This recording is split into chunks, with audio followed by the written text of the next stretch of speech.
नमस्कार, जनता टीवी देख रहे हैं आप और मैं हूं आपके साथ जागृति खंतवाल। रुक करेंगे खबरों की ओर। रोहतक से बीजेपी उम्मीदवार डॉक्टर अरविंद शर्मा ने नामांकन दाखिल कर दिया है और इस दौरान उनके साथ मुख्यमंत्री नायब सैनी मौजूद रहे। नामांकन से पहले रोहतक में विजय संकल्प रैली का आयोजन किया गया, जिसमें केंद्रीय रक्षा मंत्री राजनाथ सिंह शामिल हुए और साथ ही बीजेपी के तमाम नेता भी मौजूद रहे। सभी ने एक ही मंच से चुनावी हुंकार भरी। रक्षा मंत्री राजनाथ सिंह और मुख्यमंत्री नायब सैनी ने लोगों को संबोधित करते हुए बीजेपी सरकार की उपलब्धियां गिनाई। उन्होंने कहा कि 10 सालों में तेजी से विकास किया गया। कांग्रेस ने अपने शासन में विकास की रफ्तार धीरे रखी, लेकिन मोदी सरकार ने इसको रफ्तार देने का काम किया।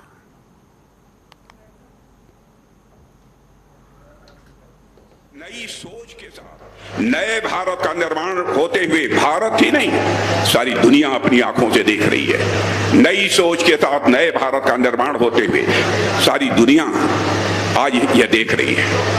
मैं यह नहीं कहना चाहता इसके पहले की किसी सरकार ने कोई काम ही नहीं किया, थोड़ा बहुत सभी ने काम किया है, लेकिन इतनी बात मैं दावे के साथ कह सकता हूं, विकास की तेजी मोदी जी के शासनकाल में जितनी रही है बहनों भाइयों, इसके पहले आजाद भारत में किसी भी दल की सरकार के शासनकाल में उस प्रकार की विकास की तेजी देखने को नहीं मिली है जैसी कि मोदी जी के नेतृत्व में काम करने वाली सरकार में हमको वह विकास की तेजी देखने को मिली है। परंतु इन देखते ही देखते 10 वर्षों में भाइयों भारत भी बदला है और हरियाणा भी बदला है। आज अगर हम देखें देश विकास की नई ऊंचाइयों को भाइयों इन 10 वर्षों के अंदर वो आगे बढ़ा है। अगर हरियाणा की बात करें, हरियाणा में हरियाणा एक हरियाणवी एक, ये हमारी सरकार ने एक शब्द मनोहर लाल जी ने कहा और भाइयों ये खाली शब्द नहीं था। कांग्रेस के समय के अंदर किस प्रकार से लोगों को उकसा करके भाइयों उनको बाहर निकालने का काम और दंगे कराने का काम ये कांग्रेस की सरकार करती थी और डरा करके वोट लेने का काम ये कांग्रेस के लोग करते थे। परंतु आज इन 10 वर्षों में ना तो कहीं दंगा दिखाई देता है और देश विकास की एक नई ऊंचाइयों को छूता हुआ दिखाई देता है कि 2019 से लेकर के 24 तक माननीय प्रधानमंत्री जी ने कितने काम किए। धारा 370, 35 से 3 तलाक, करतारपुर कॉरिडोर और उसके बाद राम मंदिर का काम इतना बड़ा था। जब राम भगवान श्री राम का नाम आता है तो महर्षि वाल्मीकि का नाम जुड़ता है। भगवान श्री राम का नाम आता है तो संत शिरोमणि गुरु रविदास जी का नाम जुड़ता है। भगवान श्री राम का नाम आता है तो भाई कबीर साहब का नाम जुड़ता है। इन सभी महापुरुषों के, सभी देवी देवताओं के नाम भगवान श्री राम से जुड़ते हैं। और उसके आगे किया महिला आरक्षण, 33% महिला आरक्षण, ये काम हुए इस सरकार में मोदी जी के नेतृत्व में। बुजुर्गों साथियों, 2014 से पहले आपने देखा किस तरह से घोटालों का, भ्रष्टाचार का बोलबाला था और 2014 के बाद 10 साल में माननीय प्रधानमंत्री मोदी जी के नेतृत्व में ये भ्रष्टाचार और ये घोटाले बिल्कुल जड़ से खत्म किए। आप सबको पता है, छोटी छोटी बातें हैं और ये बातें आप देखेंगे कि इनकी वजह से ही घोटाले खत्म हुए, भ्रष्टाचार खत्म हुआ और उसकी वजह है कि देश ने विकास के रास्ते पर ऊंचाइयां छुई।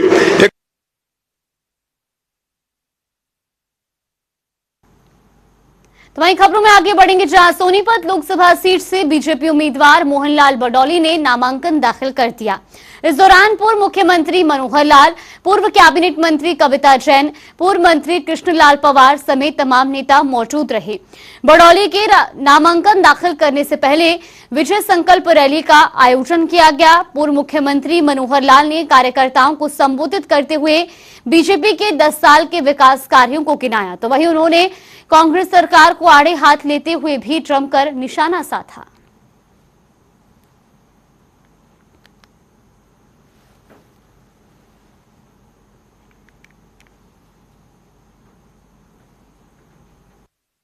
जी, स्वाभाविक है कि देश में नरेंद्र मोदी जी के नेतृत्व में भारतीय जनता पार्टी का एक निरंतर ग्राफ बढ़ रहा है। पहले भी 10 साल से मोदी जी राज कर रहे हैं, तो उसी को ध्यान में रखते हुए जनता का जो रिस्पांस मिल रहा है उसको देख करके जो हमने टारगेट रखा है, मोदी जी ने आह्वान किया है कि इस बार भारतीय जनता पार्टी की 70 सीटें और एनडीए को बाकी दलों को मिला करके 400 पार का जो विषय है निश्चित रूप से उसको पूरा करेंगे, पार करेंगे।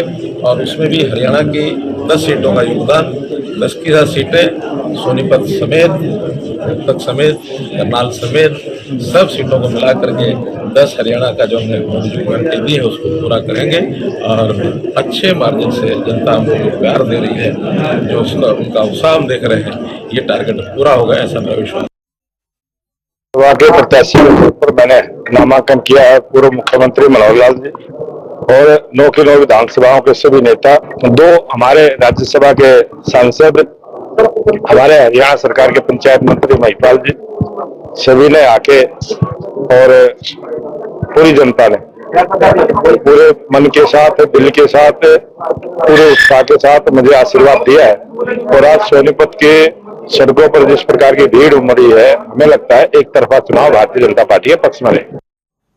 गुड़गांव सीट से बीजेपी लोकसभा उम्मीदवार राव इंद्रजीत का चुनाव प्रचार तेज हो गया है और इसी कड़ी में उन्होंने पटौदी विधानसभा क्षेत्र के कई गांव का दौरा किया। अपने जनसंपर्क अभियान के दौरान उन्होंने खलीलपुर, मोजाबाद, खोड़शेरपुर, नूरगढ़, गुढ़ाना, हुनसैनका, मुजफ्फरा, खंडेलवाला, करोला, फरीदपुर, बिरहेड़ा मोड़, सिवाड़ी, मुसेदपुर और खेड़ा खुरमपुर के सार्वजनिक कार्यक्रमों को जनता का आशीर्वाद और समर्थन मांगा। तो वहीं कार्यक्रम को संबोधित करने के दौरान राव इंद्रजीत सिंह ने आम जनता से नरेंद्र मोदी को तीसरी बार पीएम बनाने की अपील की। उन्होंने कहा कि बीजेपी विकास के मुद्दों पर चुनाव लड़ रही है। National highway, orbital rail corridor से पटौदी के विकास को गति मिलेगी। देखो, आज के दिन जो हमारी पार्टी इलेक्शन लड़ रही है, विकास के मुद्दों पे इलेक्शन लड़ रही है, तो लोगों को तय करना है कि आने वाले समय में उनको विकसित देश चाहिए या चंद दिनों के लिए मनोरंजन चाहिए। ये फैसला जनता करेगी और 25 तारीख को हो जाएगा। एक दर्जन से दिया है, जितना पहले समर्थन मिल रहा था तो कुछ उससे फालतू ही नजर आ रहा है। सर, जो प्रतिद्वंदी है यहाँ पे पटौदी गुड़गांव नेशनल हाईवे अभी डिक्लेयर हुआ है, उस पे काम चल रहा है 2800 करोड़ रुपए का। केएमपी का आपने सुना होगा नाम, कुंडली मानेसर पलवल हाईवे, इसके बगल के अंदर हम एक ऑर्बिटल रेल कॉरिडोर और बना रहे हैं, बिना जमीन अधिकृत करे, उसी के बगल में बन रहा है 5600 करोड़ रुपए का, जो कि पैसेंजर की ट्रेन की सुविधा भी केएमपी के साथ साथ मुहैया लोगों को करवा देगा आने वाले समय के अंदर। इस वक्त उस पर काम चल रहा है। दुआ हूँ, मैंने तुम्हारे यहाँ ये काम भारत सरकार के माध्यम से करवाए हैं। आज के दिन गुड़गांव के अंदर जो सबसे ज्यादा बड़ा हल्का है, वहाँ पे 5500 करोड़ का तुमने अभी मंजूर करवाया है, मेट्रो मंजूर करवाया है, उसका भी प्रधानमंत्री ने शिलान्यास रखा है। तो मैं काम के नाम पे वोट मांग रहा हूँ। तो वहीं पूर्व मुख्यमंत्री मनोहर लाल ने कांग्रेस के घोषणा पत्र पर जमकर निशाना साधा है। उन्होंने जहां कांग्रेसी घोषणाओं को झूठा बताया तो 10 की 10 सीटों पर कमल खिलने का दावा किया। उन्होंने कहा कि कांग्रेस को हार का डर सता रहा है, कुछ भी बोले जाएं, इनका राज नहीं आना। और उसमें भी हरियाणा की 10 सीटों का योगदान, 10 की 10 सीटें सोनीपत समेत, रोहतक समेत, करनाल समेत सब सीटों को मिला करके 10 हरियाणा का जो हमने मोदी जी को गारंटी दी है उसको पूरा करेंगे। और अच्छे मार्जिन से जनता हमको जो प्यार दे रही है, वायनाड से पता लगा कि हम लोग से नहीं आने वाले हैं, लेकिन चूंकि वायनाड से पहले से सांसद से मजबूरी थी, उनको पता है कि हार उनको सता रही है। उनके बकलाट में से उन्होंने रायबरेली से फार्म भरने के लिए तय किया है, दिया है या भरेंगे। ये एक प्रकार की उनकी बकलाट और हार है। एक अपराधी, उसका बाप चुनाव लड़ रहा है, वो भी ईडी के चक्कर में फंस गया है। एक अपराधी स्वयं जो भगोड़ा है, कोर्ट में पेश होने के लिए कह दिया है। दोष नहीं है, कांग्रेस का चरित्र ऐसा है, उस चरित्र में कुछ ध्यान नहीं रखते। एक ही बात है कि जहां 2 पैसे का हिसाब किताब मिल जाए और जहां हमको कुछ ना कुछ प्रलोभन लालच मिल जाए, या जातिगत कार्ड खेल करके झूठ बोल करके मैनिफेस्टो के माध्यम से आगे बढ़ना चाहते हैं। इनका मैनिफेस्टो तो मैं कहूंगा जैसे एक्सपायरी डेट का चेक होता है, एक्सपायरी डेट का चेक है, बैंक भी नहीं भुनाने देगा, जनता भी नहीं भुनाने देगी।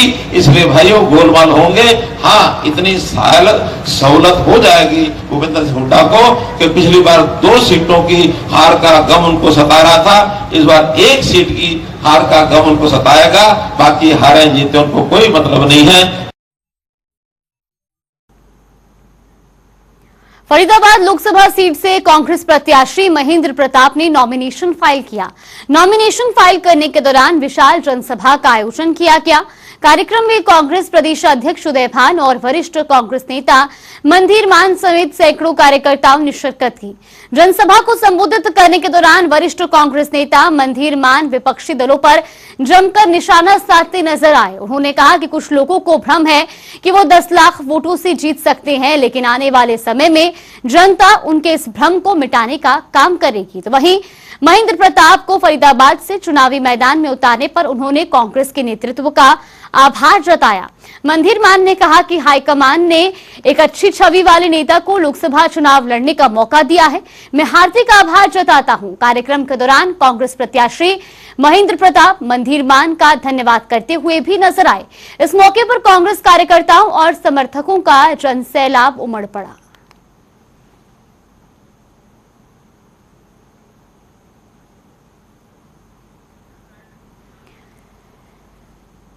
तो आपको बता दें कि नामांकन दाखिल करने के बाद जहां कांग्रेस की ओर से एक विशाल जनसभा का आयोजन किया गया, इस दौरान वरिष्ठ कांग्रेस नेता मंदिर मान ने भी जनता को संबोधित किया और साथ ही विपक्षी दलों पर भी जमकर निशाना साधा। उन्होंने कहा कि कुछ लोग भ्रम में जीते हैं, लेकिन जनता उनका भ्रम तोड़ने का काम करेगी। तो वहीं फरीदाबाद से चुनावी मैदान में कांग्रेस प्रत्याशी महेंद्र प्रताप के लिए भी उन्होंने जनता से वोट की अपील की और साथ ही उन्होंने कहा कि अच्छी छवि वाले नेता को इस बार मैदान में उतारा गया है। जिसके बाद कांग्रेस प्रत्याशी महेंद्र प्रताप ने भी उनका आभार प्रकट किया। इस दौरान कांग्रेस प्रदेश अध्यक्ष उदय भान भी जनसभा में मौजूद रहे और जनसभा में जनसैलाब देखने को मिला, जहां तमाम कांग्रेसी कार्यकर्ताओं में भी खास तौर पर उत्साह रहा। दरअसल आज कांग्रेस प्रत्याशी महेंद्र प्रताप ने अपना नामांकन दाखिल किया और उसके बाद ये विशाल जनसभा आयोजित की गई, जहां एक तरफ जनसैलाब देखने को मिला तो वहीं कांग्रेस के वरिष्ठ नेता इस दौरान जनसभा में शामिल हुए। कांग्रेस प्रदेश अध्यक्ष उदय भान और साथ ही कांग्रेस के वरिष्ठ नेता मंदिर मान भी कार्यक्रम में शामिल हुए और उन्होंने जनसभा को संबोधित किया। तो साथ ही उन्होंने जनता से कहा कि इस बार कांग्रेस ने अच्छी छवि वाले प्रत्याशी को मैदान में उतारा है और विपक्षी दलों पर भी वो जमकर निशाना साधते नजर आए। उन्होंने कहा कि विपक्षी दलों का जो भ्रम है, इस बार जनता उस भ्रम को तोड़ने का काम करेगी। ये तस्वीरें भी आपको दिखा रही हैं फरीदाबाद की, जहां कांग्रेस की ओर से नामांकन दाखिले के बाद ये विशाल जनसभा आयोजित की गई।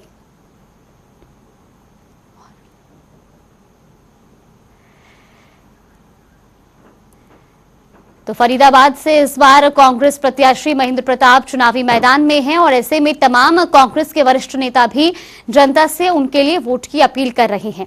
इसी बीच तस्वीरें भी आपको दिखा रहे, जहां नामांकन दाखिले के बाद कांग्रेस की विशाल जनसभा का आयोजन किया गया और इस जनसभा में कार्यकर्ताओं का जनसैलाब देखने को मिला।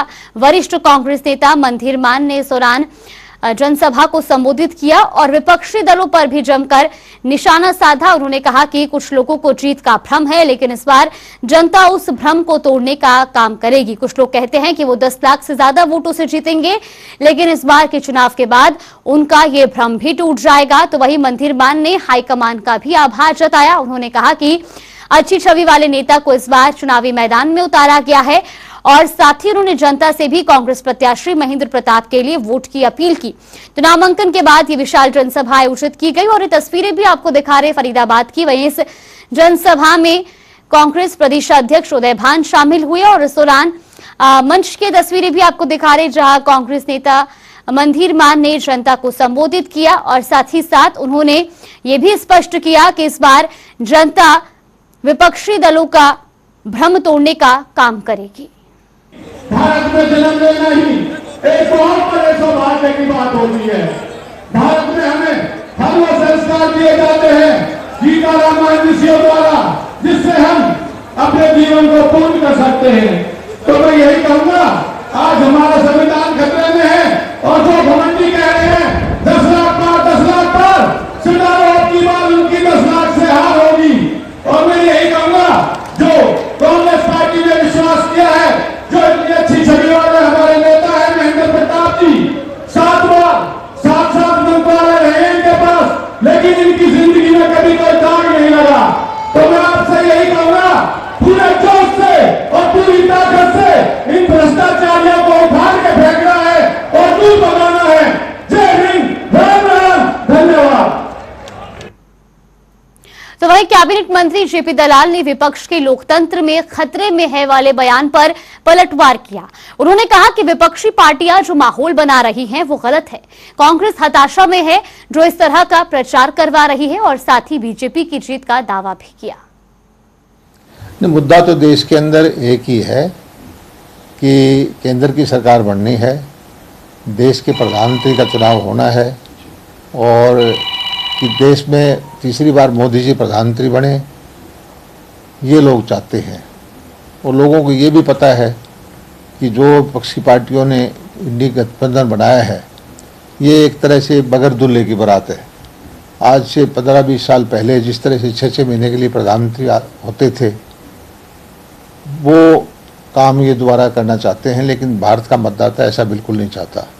संविधान की जहाँ तक बातचीत है, हर भारतवासी जानता है कि संविधान को रोकने का काम कांग्रेस ने किया था। इंदिरा जी ने आपातकाल लगाया था और जुडिशरी को भी उसको कटेल किया था, लाखों लोगों को जेल में डाला था। संविधान को अब भी नहीं पालन करने का काम कर रही हैं तो वो विपक्षी पार्टियां कर रही हैं। आम आदमी पार्टी के नेता अपराधी धाराओं के अंदर जेलों में बंद हैं, वो जुडिशरी उनको जमानत नहीं दे रही, सुप्रीम कोर्ट, हाई कोर्ट हर जगह से रिजेक्ट हो चुकी हैं, फिर भी सड़कों पर प्रदर्शन करना शुरू कर रखा है और उस पर चलेंगे। विपक्षी पार्टियां भरम फैला करके वोट लेना चाहती हैं, वो कामयाब नहीं होंगी। सर, वो मंगलसूत्र की राजनीति मांग रहे हैं। नहीं, काम पे वोट मांग रहे हैं, लेकिन कांग्रेस की प्रवृत्ति हम देख रहे हैं कि आज से 30 साल, 25 साल, 40 साल पहले वो फतवा जारी करवाते थे शाही इमाम से कि उनको वोट दें, और कांग्रेस तुष्टीकरण की राजनीति करती आई। कांग्रेस के जो राहुल गांधी जी के जो गार्जियन हैं श्याम पित्रोड़ा, उन्होंने कहा है कि इनहेरिटेंस टैक्स लगाया जाए 55% अमेरिका की तरह से।